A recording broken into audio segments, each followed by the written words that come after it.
기도하겠습니다. 하나님 아버지, 저희가 이 세상을 살아가면서 저희 힘으로 저희 원하는 일을 얻으려고 애쓰고 수고하기도 하지만 그것이 이내 부질없는 일임을 알고 실망하고 좌절하기도 합니다. 그러다가 또 내가 어떻게 해보려고 노력하고 또 다시 실망하고 이런 허망한 시간을 반복하던 어리석은 저희들이었지만 하나님의 은혜 가운데 있음을 알게 하시고 또 그 하나님께서 저희를 도우시사 저희가 원하는 일을 이루어 가는 것으로 하나님을 알려주실 때도 있지만 그보다도 더 하나님께서 우리와 함께 하심을 분명히 알게 하여 주시기 위하여 여러 가지 방편으로 하나님의 뜻을 이루시는 것을 기억합니다. 그리고 오늘 저희들이 다시금 그 하나님의 뜻이 하나님의 방법 가운데에 하나님의 때에 이루어질 것을 겸손히 하나님 앞에 소망합니다. 하나님 아버지, 저희의 허망한 뜻을 주장하려는 생각들을 이제는 패하시고 오직 하나님의 뜻을 의지하고 또 알아가기를 원하며 또한 하나님께서 베푸시는 은혜로 기뻐하는 저희들이 되게 하여 주시기를 기도드립니다.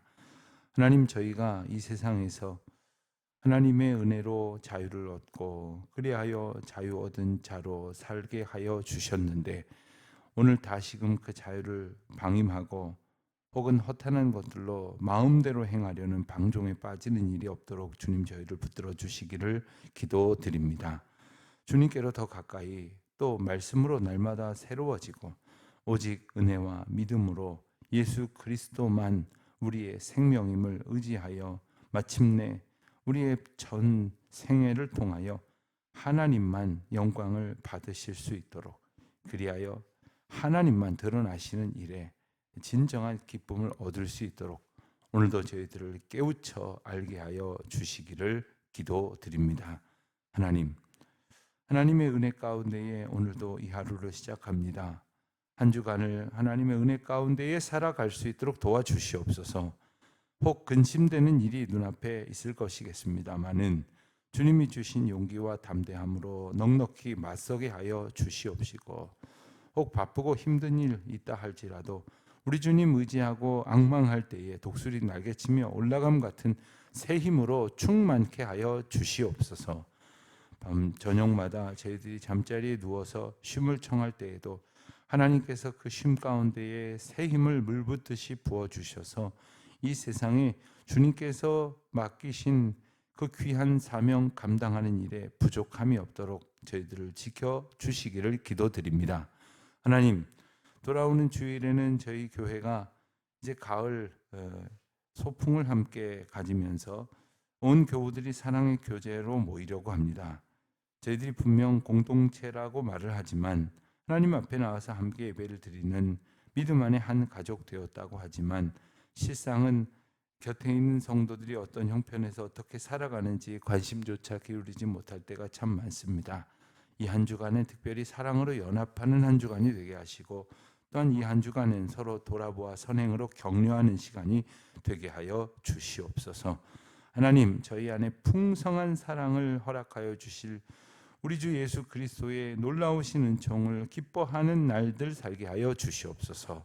하나님, 어느덧 가을이 깊어가면서 또 수능 시험이 다가오는 그러한 날들을 헤아리게 됩니다. 매년 이맘때가 되면 우리 자녀들이 시험을 준비하면서 정말 저들이 하나님 앞에서 어려운 상황인 줄 알지만 그럴 때 도우신 하나님의 은혜를 맛볼 수 있는 소중한 은혜의 때가 되도록 기도하고 있는데 어찌하든지 저희 모든 교우들이 또 우리 학생들이나 부모님들이 주님 앞으로 더 가까이 겸손히 나아가 주님을 만나고 그리하여 하나님이 우리 하나님 되심을 깨닫는 시간이 되게 하여 주시옵소서.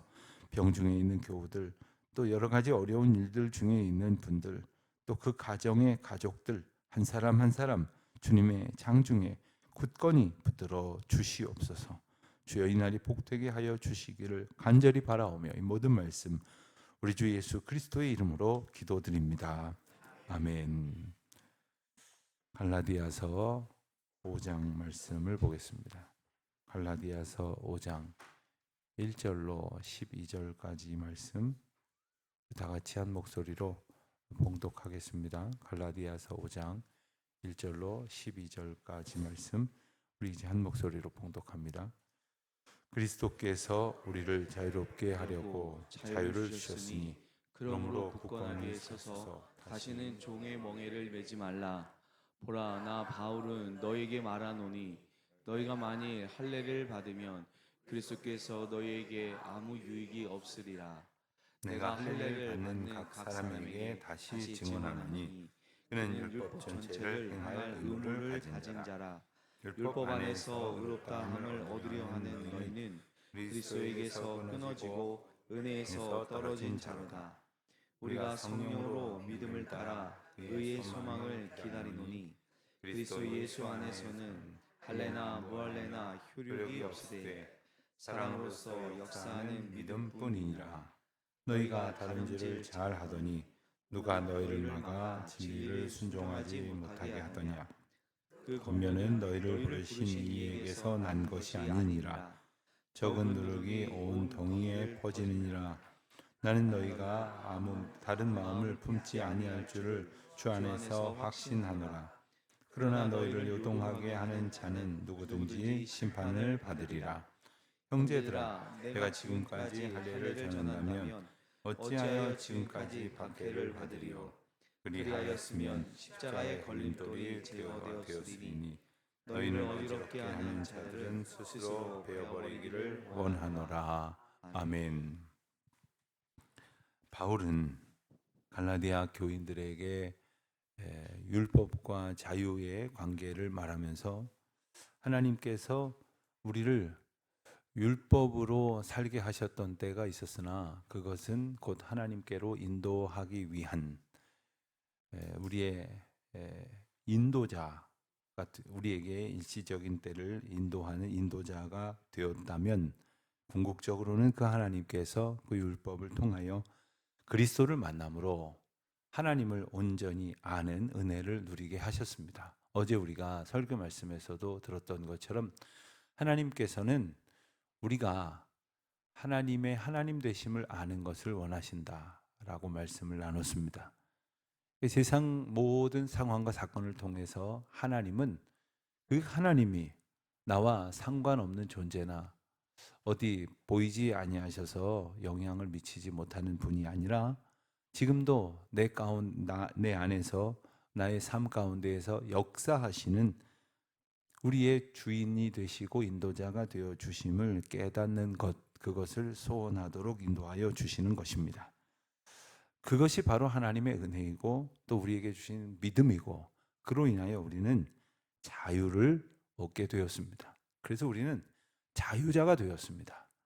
이 자유는 마음대로 하려는 방종이 아닙니다.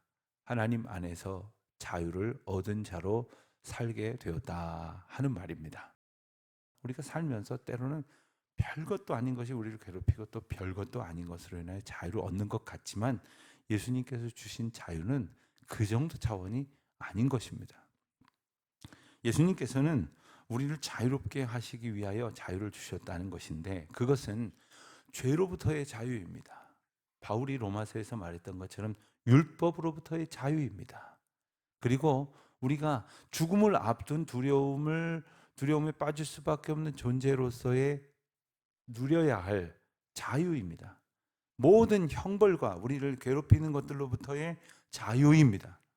그 자유를 걷던 것으로부터 얻을 수 없는데 오직 우리 주 예수 그리스도께서 십자가의 보혈로 그 생명을 내어주심으로 대속하여 주심으로 대가를 치러 주셨기 때문에 우리가 더 이상 그 죄의 종노릇하지 않아도 되고 율법을 지키려고 허탄한 노력을 기울이지 않아도 되며 죽음을 두려워하지 않아도 되도록 자유롭게 해 주셨다는 겁니다.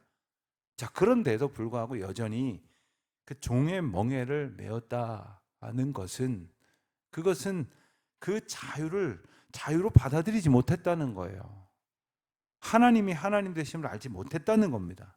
예수 그리스도가 우리 가운데 오셔서 어떠한 은혜를 베푸셨는지를 마치 알지 못하는 자와 같다는 겁니다. 그렇기 때문에 바울은 2절 말씀에서는 이렇게 권면을 합니다. 너희가 만일 할례를 받으면 그리스도께서 너희에게 아무 유익이 없으리라. 자, 할례를 받는 이유는 뭡니까? 율법을 지키려는 거죠. 그래서 이스라엘 백성으로서 그 할례를 행함으로 율법의 온전한 과정을 밟아 나간다고 이렇게 스스로 여기고 싶었던 것이지 않겠습니까? 자, 그렇다면 그는 율법을 지켜야 할 것입니다. 그 율법을 지키는 것으로 온전해질 것이라는 생각을 여전히 하고 있는 것입니다. 그런 자에게 그리스도는 소용이 없다는 거죠. 물론 여기서 오해를 하면 안 될 것이 그동안 복음과 신앙생활 가운데 지켜온 중요한 여러 가지 규범들을 다 타파하라는 이야기가 아닙니다. 그리스도께서 율법의 마침이 되시고 율법의 완성이 되시도록 이 땅 가운데 오셔서 우리에게 허락하실 하나님의 구원을 궁극적으로 이루셨는데 이것을 인정하지 않는 것과 마찬가지 행동이라는 거죠. 자, 그러면 첫째, 그리스도께서는 아무 유익이 없는 것이고, 두 번째는 3절 말씀에 있는 것처럼 그런 마음으로 할례를 받았노라면 그럼 율법 전체를 다 지켜야 할 의무를 가진 자다. 스스로 그렇게 인정하고 있다는 거예요. 여러분 율법이 그 성경에 나와 있는 조문도 물론이지만 이스라엘 백성들은 계속해서 어떤 율법을 만들어 갔습니다. 그 율법의 조문을 다 지킬 수 있겠습니까? 사실 예수님께서 오셨을 때 이스라엘 백성들이 율법을 더 이상 율법에 매이지 않고 오직 예수 그리스도께서 율법의 완성이 되셨다는 그 말씀을 들으면서 얼마나 기뻤을까, 얼마나 자유로웠을까 하는 생각을 해보게 됩니다.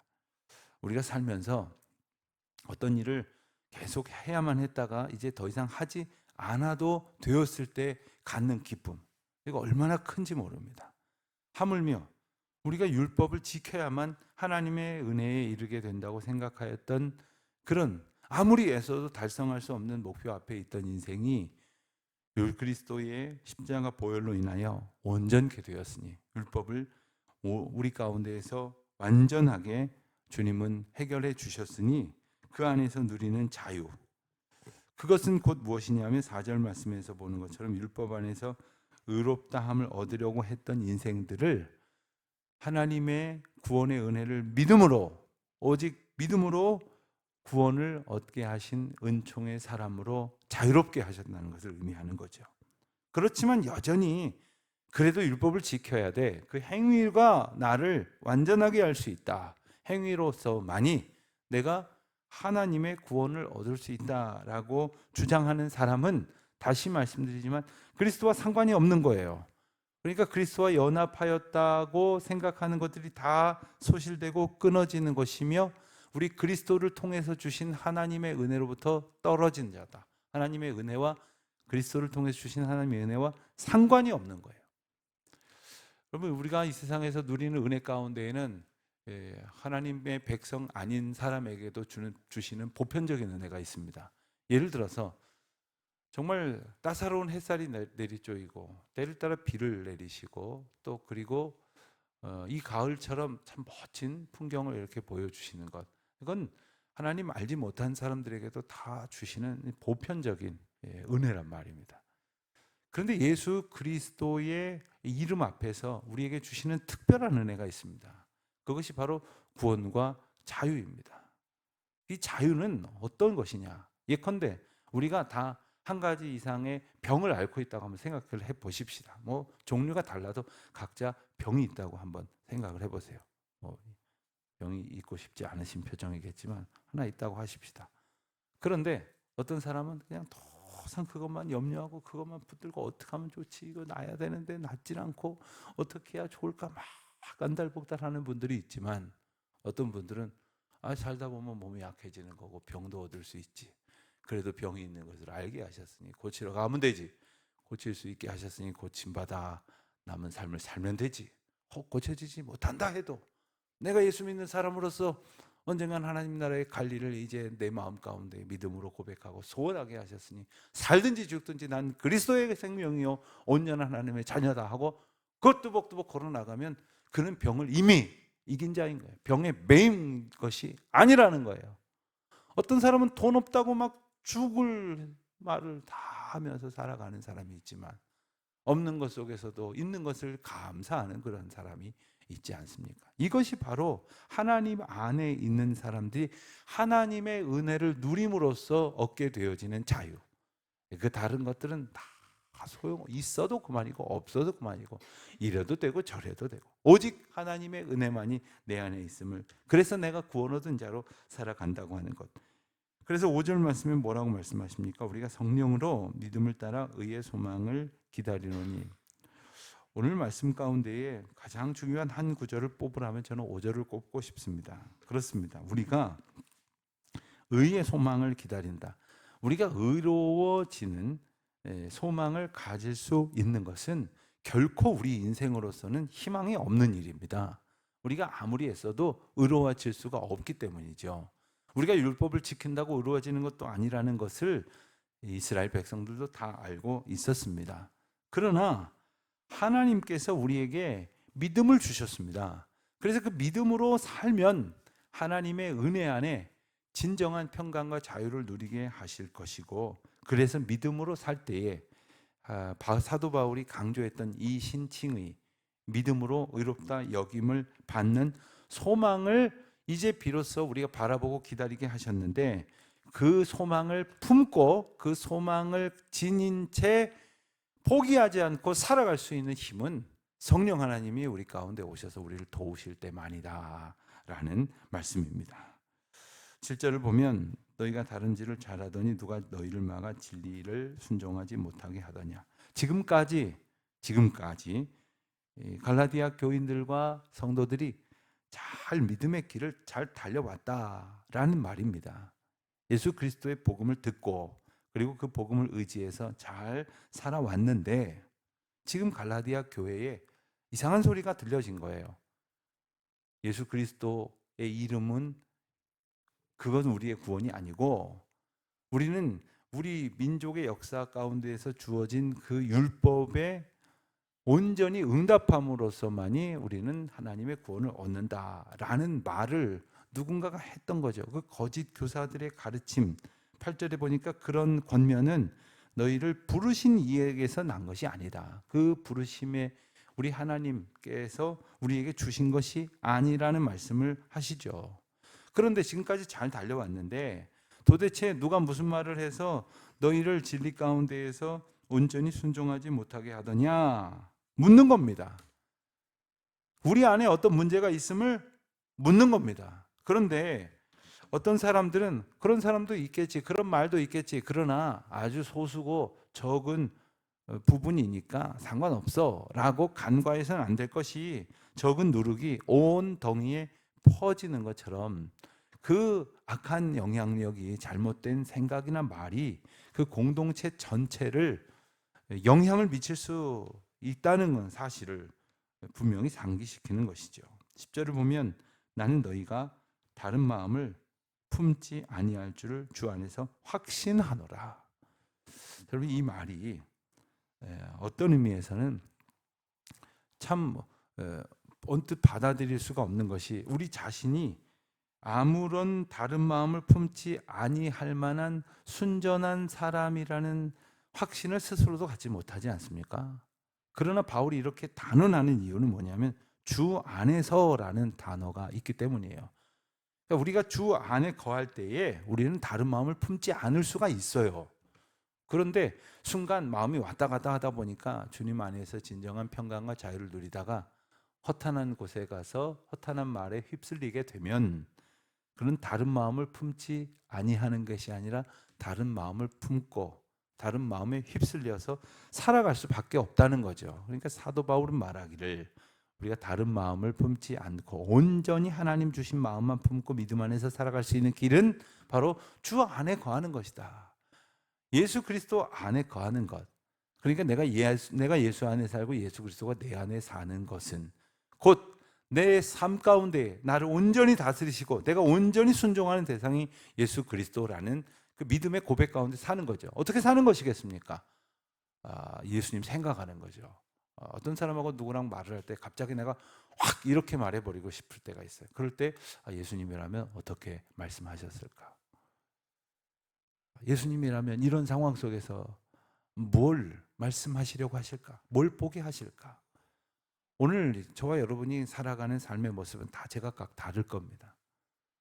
어떤 분들은 오늘 하루가 참 어려운 시간일 수도 있고 또 어떤 분들은 참 기대하였던 기쁜 일일 수도 있습니다. 그러나 중요한 것은 우리가 그 모든 삶의 걸음걸음을 예수 안에 은혜를 얻은 자로 살아가고 있다는 믿음의 고백이 있을 때 우리는 예수 그리스도 안에 있는 은총으로 말미암아 다른 마음도 품지 않고 온 세상이 흔들리는 것 같지만 절대로 흔들리지 아니하는 믿음의 삶을 살아가게 되는 것입니다. 목회하면서 어떤 분 정말 힘든 일을 겪었는데 오히려 믿음 안에서 견고히 무게중심을 낮추고 흔들리지 아니하고 넘어지지 아니하는 분처럼 마음을 하나님 앞에 낮추고 겸손히 주님을 의지하는 분이 있어요.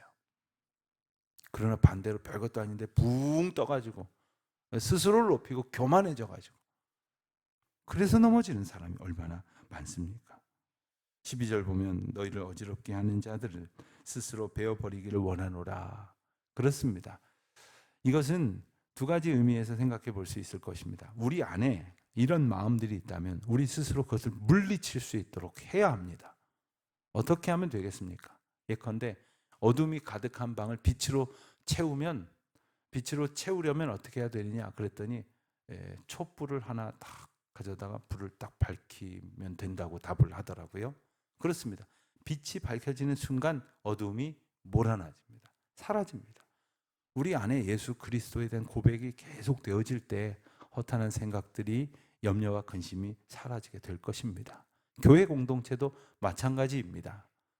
어떤 분들은 부정적인 얘기, 걱정스러운 얘기, 염려하는 얘기, 상처 주는 얘기 계속 하시는 분들도 있어요.